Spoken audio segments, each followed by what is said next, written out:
Position vector किसको बोलते हैं वैभव? किसी पॉइंट को अगर हम ओरिजिन से मिलाते हैं तो जो वेक्टर मिलता है, जो बात कर चुके हैं, अगर कोई पॉइंट P है तो इस पॉइंट P को अगर हम ओरिजिन से मिलाएंगे तो ये जो OP है ये क्या होता है? Position vector. किसका? P का। उसके बाद ट्रायंगल लॉ में क्या बताएं कि अगर मान लो ये वेक्टर A है और ये वेक्टर B है तो ये वाला वेक्टर A प्लस B होता है।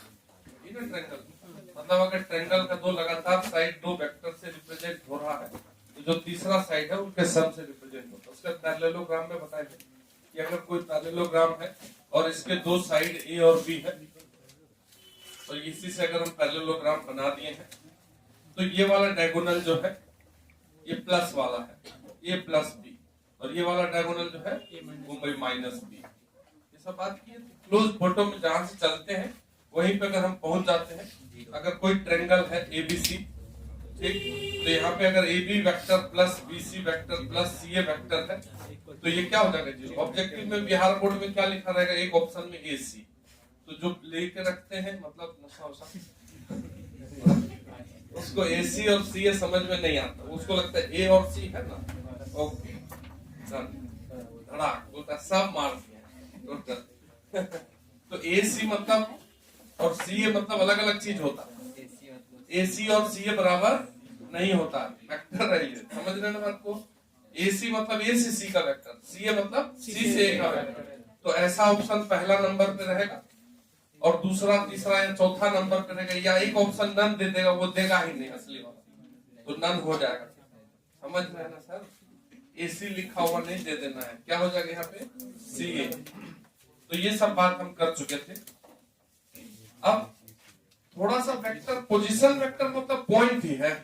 जैसे मान लो कोई A है पॉइंट और यहाँ लिखा हुआ है 2i + 3, इसका मतलब क्या हो गया?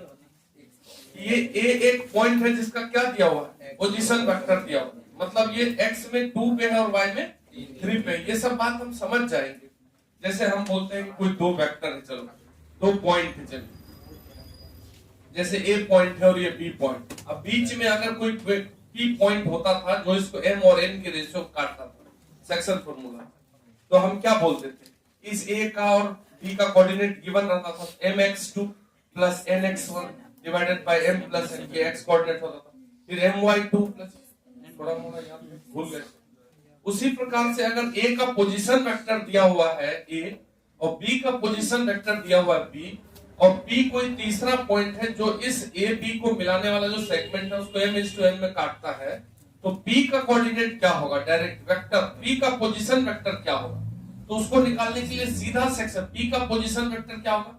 Position vector of point P जो कि इस AB को डिवाइड कर रहा है m और n के रेशियो में, उसको डायरेक्ट लिखना है m इधर वाला m और उधर का position vector B plus n इधर का position vector A divided by m plus, मतलब ये हो गया पोजीशन वेक्टर ऑफ P। अगर तुम इसको बच्चा टाइप से, जैसे हम लोग एकदम दिमाग को ही रखना चाहते हैं जो अच्छा लगता है, तो इसी में गड़बड़ होता है। जो हमको अच्छा नहीं लगता है वहां दिमाग ही नहीं देते, तो गए, समझ लेना। बहुत सारा चीज है जो अच्छा नहीं लगते हुए वहां दिमाग रखना।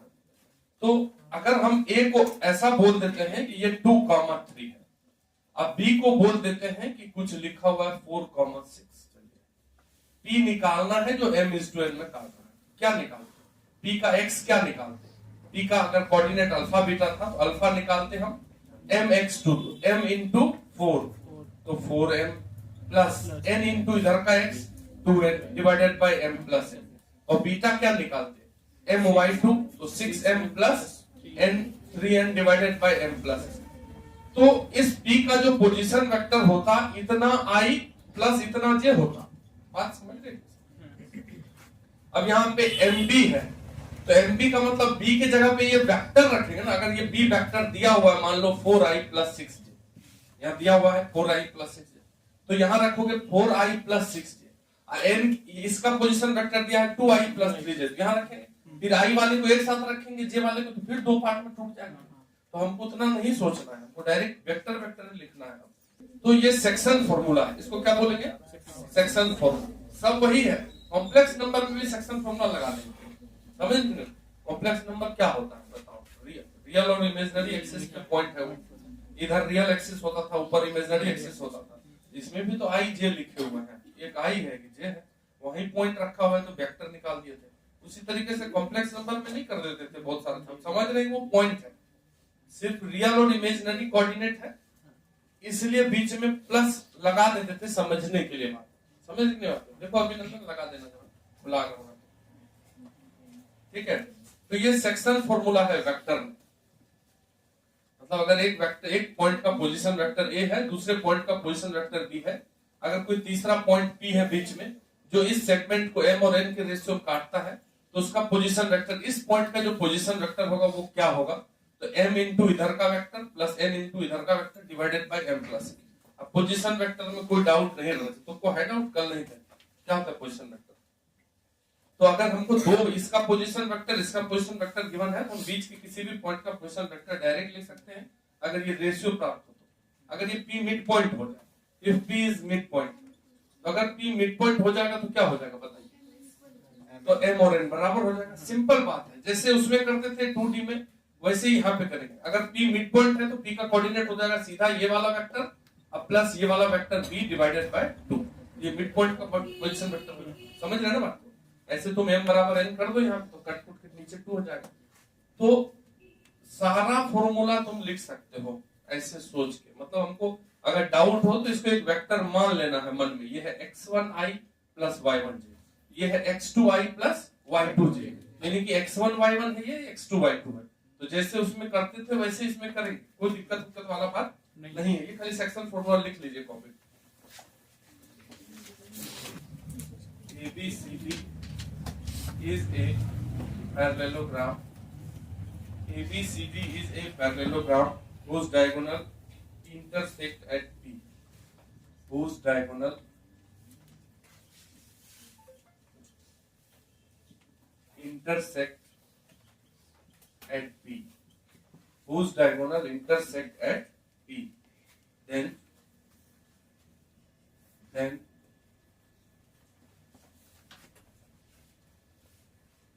OA plus OB plus OC vector plus OD equals, O कोई फिक्स पॉइंट है ना, O is a fix point, तो ऑप्शन लिखा हुआ है OP प्लस दूसरा ऑप्शन है 2OP, C option 3OP and D option is 4OP।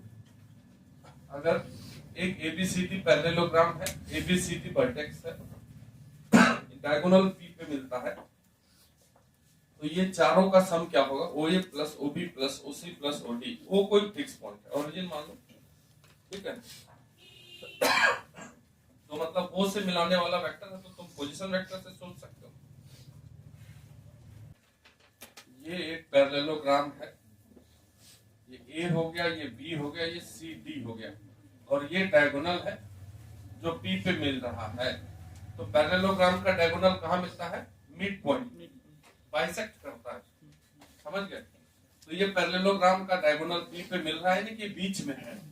तो अगर O कहीं यहाँ पे है तो ये हो गया OA वेक्टर, समझ लेना बात को।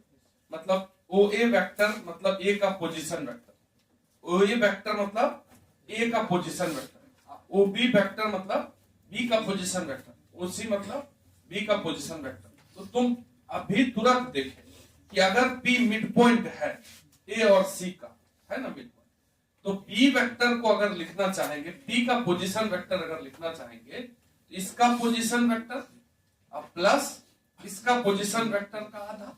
अभी नहीं पता है कि अभी पता है कि अगर इसका पोजीशन वेक्टर A है, इसका पोजीशन वेक्टर B है, और अगर P बीच में है तो P का पोजीशन वेक्टर दोनों वेक्टर को जोड़ के आप आधा कर दीजिए, तो OP इज P का पोजीशन वेक्टर। और क्या है OP, समझ रहे बात क्या हो। तो OA प्लस OC, ये OA इज A का पोजीशन वेक्टर एंड OC क्या है, C का पोजीशन वेक्टर। तो यहां से अगर हम OP निकालेंगे तो P का पोजीशन वेक्टर। अब तुम बार बार ऐसे मत सोचो, ऐसे मन में सोचना है, OP मतलब P का पोजीशन वेक्टर, नहीं समझ रहे, एक ही बात को बता रहे। 2D में चलेंगे तो पॉइंट लिख के बताएंगे। तो यहां से हमारा 2OP इज इक्वल टू क्या आ जाएगा, OA प्लस OC। इसी प्रकार से इधर भी से बीच में है, नहीं समझ रहे। सिमिलरली ये P तो B और D के भी बीच में है, तो B का पोजीशन वेक्टर, ये जो OP अगर इधर से निकालेंगे P का पोजीशन वेक्टर, तो B का पोजीशन वेक्टर प्लस D का पोजीशन वेक्टर का आधा, तो 2 इधर कर देंगे, यानी कि इस दोनों को अगर जोड़ देंगे तो 4OP आ जाएगा कि नहीं, 4OP is equal to OA plus OC plus OB plus, ठीक है, यानी कि OA plus OB plus OC plus, ये सब याद रखना, बोर्ड एग्जाम में सिंपल डायरेक्ट 1 नंबर में आएगा लिखा हुआ, तो उस समय बनाना उनाना नहीं है, सीधा मान लेना। अगर मान लो कि ऐसा है, ये A है और ये B है और M कोई पॉइंट है यहाँ पे, ठीक, अगर ये MA वेक्टर है और यहाँ पे अगर हम P ले लेते हैं, ठीक है, ऐसा अगर MA वेक्टर है और ये MB वेक्टर हो गया और ये तुम्हारा MP वेक्टर हो गया, if P is mid point, अगर P मिड पॉइंट है A और B का, ये M कोई भी पॉइंट हो, अगर हमको ये वेक्टर और ये वेक्टर के टर्म में MP वेक्टर लिखना है और अगर P बीच में है, तो MA vector plus MB vector is equal to 2 times MP vector, direct use कर देंगे।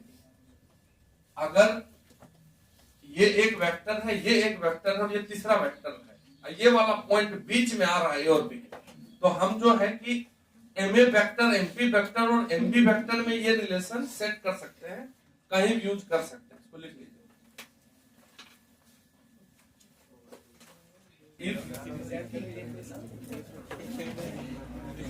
स्टूडेंट सोचता है मेरे लिए कौन सोचता है, हम भी दूसरे के A B are represented by sides, A B are represented by sides AB and BC of a regular hexagon,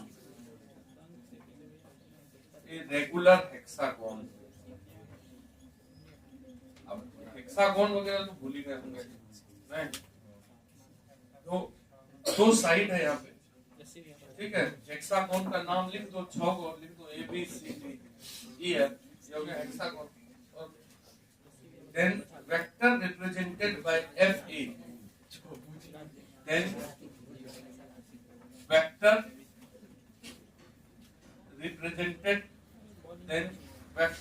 represented by FA is, vector represented by FA is A plus B, B number option A minus B, C number option is B minus A, and D is 2B minus A। Hexagon बना दी क्या? ये रहा hexagon,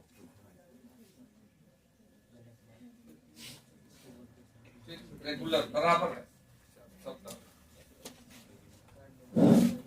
तो A B C D E F, तुमसे क्या पूछा है? F A, तो अगर हम ऐसा चलते हैं A से B, ठीक, उसके बाद B से C, फिर C से D और ऐसा चलते हैं, ठीक, तो F A इधर जाएगा, A F निकालना है, मतलब हमको ये वेक्टर निकालना है, A F की F A, F A ही निकालना, यानी कि यही वेक्टर निकालना है ऐसा।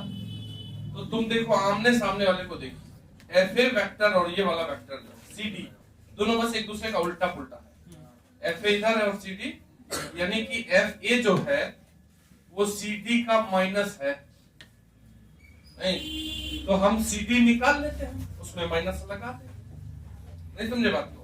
तो यानी कि कुल मिला के C D निकालना है। देखो हेक्सागोन में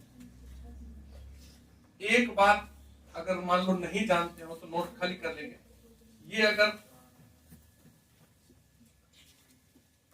ये हेक्सागोन है, ठीक है, ये अगर इसका सेंटर है, तो अगर तुम मान लो कि इसको अगर मिला दे हम, ठीक है, ध्यान देना है,